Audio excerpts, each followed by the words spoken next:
जी, हमारे पार्टी के सभी कार्यकर्ता और बोधगया के तमाम क्षेत्रों से, विभिन्न क्षेत्रों से आए हुए सभी ग्रामीण जनता, सभी लोगों को मैं अपनी पार्टी की तरफ से आप सबका अभिनंदन करता हूँ, आप सबका आभार व्यक्त करता हूँ, आप सबका बहुत धन्यवाद।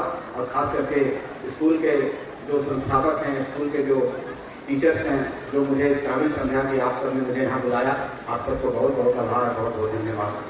साथियों, आज का जो दिन है मारवी स्कूल के लिए एक स्वर्णिम दिन है। 12वां साल कंप्लीट करके 13वें साल में ये स्कूल गया है और जिस हिसाब से आपने यहाँ पर परफॉर्म किया है, जो उम्दा प्रदर्शन किया है और जो दर्शाता है कि जो बच्चे हमारे हैं इस स्कूल के, उनको एक अच्छी शिक्षा मिली है। एक योग शिक्षक के देख रेख में वो हैं, कुशल शिक्षक जो उनको नर्स करते हैं, ट्रेनिंग लिए हैं, इस तरह से पौधे को, छोटे पौधे को पानी डाल करके सींच करके धीरे धीरे बड़ा पौधा बनाया जाता है, जो छायादार वृक्ष होता है, जो फलदार वृक्ष होता है।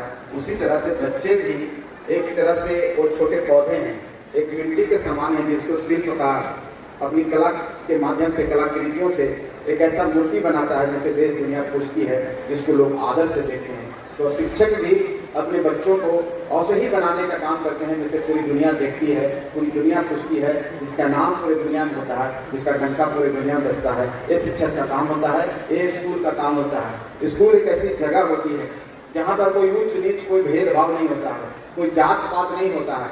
स्कूल एक ऐसा संस्था है, एक ऐसा इंस्टीट्यूशन है जो दूरियों को मिटाता है, खाइयों को मिटाता है। और एजुकेशन एक ऐसी चीज है जहाँ पर जो व्यक्ति शिक्षित होता है वही सही मायने में सामाजिक प्राणी जिसको कहते हैं, इंसान होता है। जिसके पास शिक्षा नहीं होता है वो जानवर और पशु के समान होता है। और बहुत सारे हमारे पहले थिंकर्स, रोसियो वगैरह भी थे, उन्होंने भी कहा था कि जो बच्चा होता है उसको पहले इंसान के रूप में होता है, उसको पूरी तरह से इंसानियत सिखानी चाहिए, उसके बाद उसको शिक्षा देना चाहिए। जिस तरह से अपने संस्कार अपने बच्चों को दे रहे हैं, जो अपने माता पिता के जिस तरह से पैर को धो करके आप एक उम्दा प्रदर्शन किए कि माता पिता में ही सारा जग बसता है, सारा युग है, माता पिता ही मंदिर हैं, माता पिता ही भगवान है। जिस तरह से उनके पैर धो करके आप संस्कार का एक उम्दा प्रदर्शन किए, निश्चित तौर पर आपके द्वारा जो बताई गई बातें हैं, आज के बच्चों में जो व्यवसायीकरण में कहीं न कहीं हैं, आज की भाग दौड़ में भाग रहे हैं, जिस तरह से आपने बागवान का जो सचित्र यथार्थ को पर्दों पर ला करके, स्टेज पर ला करके दिखाया कि बच्चे जब बड़े हो जाते हैं तो अपने माता पिता के उन कर्मों को भूल जाते हैं, कितनी मेहनत से उनको पढ़ा लिखा करके यहाँ पर लाया। क्योंकि आज हमारा जो अस्तित्व है, आज हम हैं तो अपने माता पिता के कारण है। ये बात आप याद दिला करके निश्चित तौर पर शिक्षा के साथ साथ संस्कार का भी काम करते हैं। और शिक्षक का तो बहुत बड़ा रोल होता है। शिक्षक एक ऐसे गुरु होते हैं, एक ऐसे व्यक्ति होते हैं जो बच्चों के अंदर छुपी हुई जो कला है, जो गुण है, उसको निकालने का काम करते हैं। हमारे विवेकानंद जी ने बोला था कि हर व्यक्ति, शिक्षा क्या है, एजुकेशन एक तरह से मैनिफेस्टेशन है जो हर व्यक्ति के अंदर रहता है, अभिव्यक्ति है। शिक्षा एक अभिव्यक्ति है जो हर इंसान के अंदर रहता है। The manifestation of perfection already exist in man.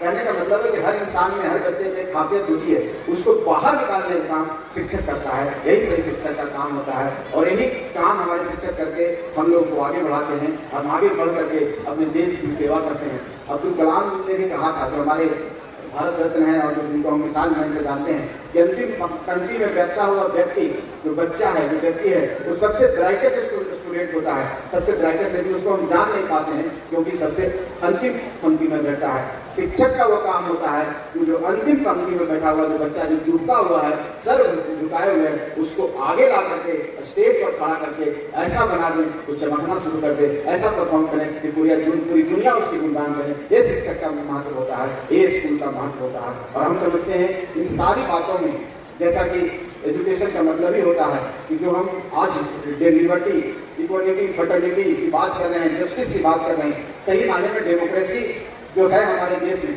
Democracy का मतलब ही एजुकेशन होता है। एजुकेशन अगर किसी के पास नहीं है वही गरीब है। अगर हम पुराने जमाने की बात करें जहाँ पर वर्ण सिस्टम आया था, जहाँ ऊंच नीच छूत की बात हुई थी, कोई जन्म से कोई धर्म का नहीं होता है, कोई जात का नहीं होता है, कोई वर्ग का नहीं होता है। यहाँ आने के बाद उसको उस हिसाब से बांट दिया गया।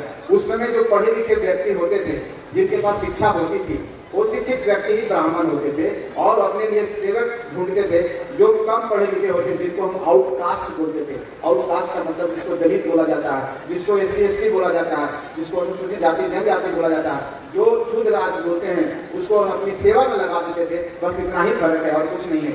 जिस दिन आप एजुकेशन किसी को दे दोगे, ये दुनिया मिट जाती है, न कोई जात रहता है न कोई धर्म रहता है, सब एक हो जाता है। क्योंकि यहाँ पर एक ज्ञान की पूजा होती है। जिसके पास ज्ञान है उसकी पूजा होती है। जो ज्ञानी है वही ब्राह्मण है, जो ज्ञानी है वही इस देश में शासन करने वाला है। तो कहने का मतलब है कि शिक्षा का ये महत्व है। शिक्षा एक सही डेमोक्रेसी, जो डेमोक्रेटिक सेटअप में हम लोग जी रहे हैं, सही तरीके से डेमोक्रेसी का पालन करने के लिए शिक्षा की बहुत जरूरी है। क्योंकि आप जागरूक वोटर कैसे बनेंगे? हमारे मुखिया जी जो जिला पंचायत के हमारे मुखिया जी ने जो संदेश दिया कि अब पैसे दे करके अपना वोट बेच देते हो, लेकिन अगर आप एक किसान सही मायने में साक्षर था तो जानता था कि वोट नहीं बेचना है और वोट ऐसे ही दिया। तो यही डेमोक्रेसी का महत्व होता है। जिस दिन डेमोक्रेसी में हमको पता चलेगा कि सही डेमोक्रेसी क्या है, उसी दिन में जो वेलफेयर स्टेट का सपना हम लोग देखते हैं, वेलफेयर स्टेट की बात हम लोग करते हैं, वेलफेयर स्टेट होगा जहाँ पर सब लोग बराबर होगा, कोई भेदभाव नहीं होगा, जहाँ पर सब लोग को समान शिक्षा मिलेगा, सबको समान अधिकार मिलेगा,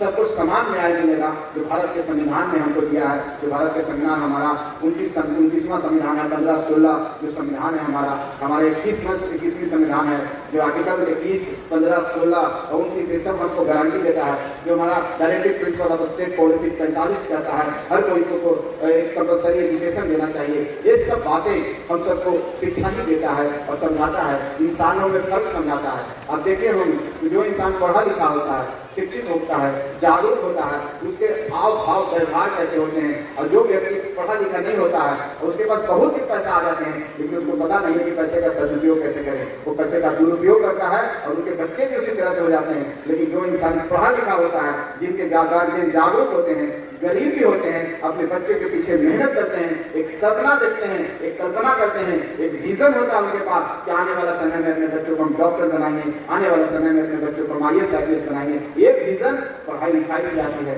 शिक्षा से आती है, संस्कार से आती है, पैसों से नहीं आती है। सही बात है, आपने तो हर चीज को, हर पहलू को छुआ है अपने कार्यक्रम के माध्यम से।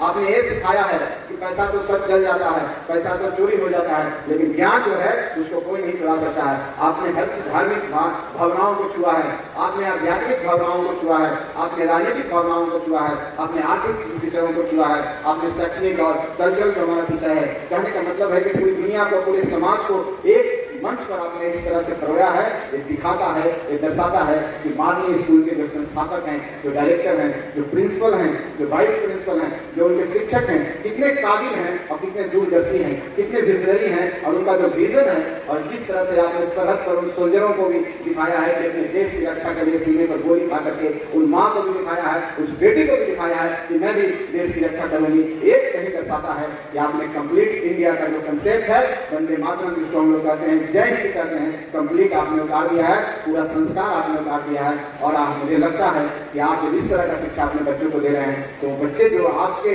स्कूल में हैं उनका भविष्य बहुत उज्जवल है। मैं उन अभिभावकों से कहना चाहता हूँ कि आप अपने बच्चों को बहुत अच्छा स्कूल में भेजें, जहाँ का परिवेश, जहाँ का माहौल इतना अच्छा है कि आपके बच्चे का जो भविष्य है आने वाला समय में उज्जवल है, और आपका बच्चा आने वाला इस देश का नेतृत्व करने वाला है। वो चाहे किसी भी क्षेत्र में हो, चाहे नेता बन के नेतृत्व करे, चाहे साइंटिस्ट बन के नेतृत्व करे, चाहे ब्यूरोक्रेट्स बन के नेतृत्व करे, चाहे जज बन के करे, चाहे किसी भी क्षेत्र में हो, चाहे स्पोर्ट्स के भी क्षेत्र में हो, वो इस देश में अपनी उपयोगिता सिद्ध करने के लिए तैयार है। क्योंकि इस माननीय स्कूल के सारे हमारे शिक्षक, हमारे टीचर, हमारे डायरेक्टर, प्रिंसिपल, वाइस प्रिंसिपल, ये सारे सक्षम व्यक्ति हैं, और उनका एक दूरदर्शिता उनके एक्ट से नजर आता है, जो इस मंच पर नजर आया। निश्चित तौर पर आने वाला समय में माननीय स्कूल इस देश में नहीं पूरे दुनिया में अपना परचम लहराएगा। यही हम आशा करते हैं, अपेक्षा करते हैं, यही मेरी शुभकामना है। और आप सबको मैं बहुत बधाई देता हूँ। और सही बात है, हमारे भाई ने भी आके दिया है, मैंने दहेज पड़ता था तो मैं तो बोल ही दिया हूँ कि समाज के हर पहलुओं को आपने टच किया है,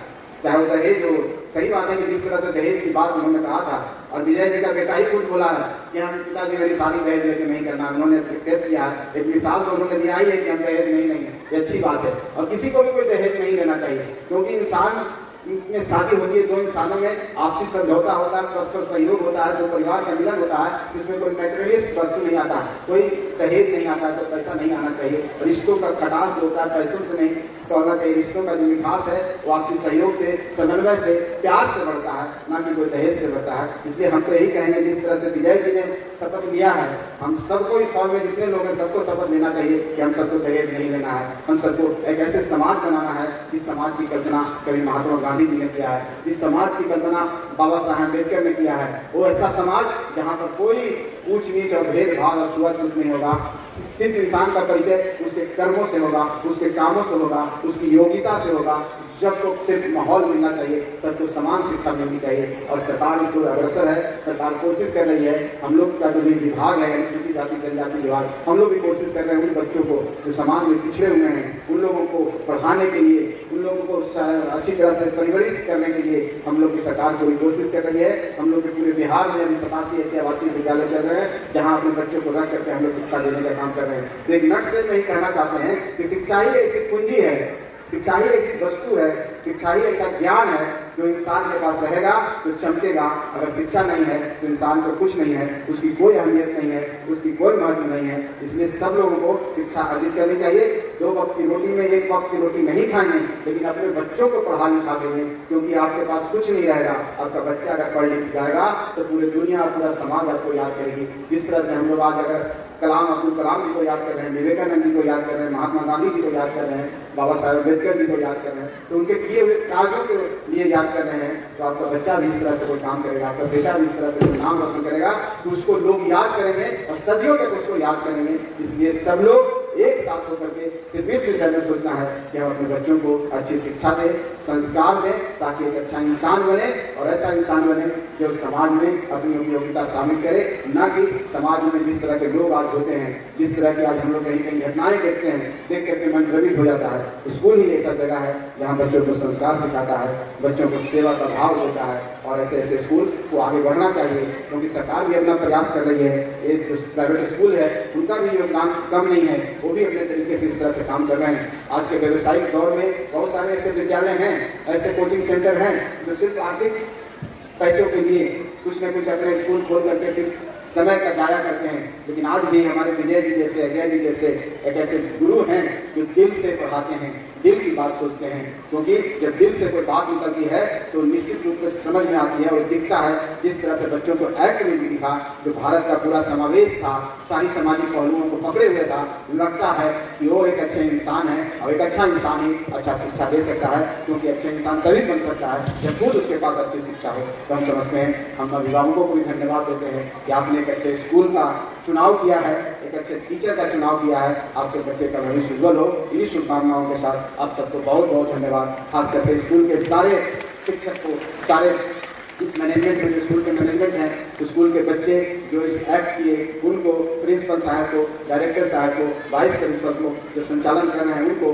सभी को मैं अपनी तरफ से, अपनी पार्टी की तरफ से आपका धन्यवाद देता हूं और आभार व्यक्त करता हूं कि आपने मुझे इस लायक समझा, इस काबिल समझा कि मैं आप सबके बीच में 2 शब्द बोल सकूं। बहुत बहुत धन्यवाद। जय हिंद।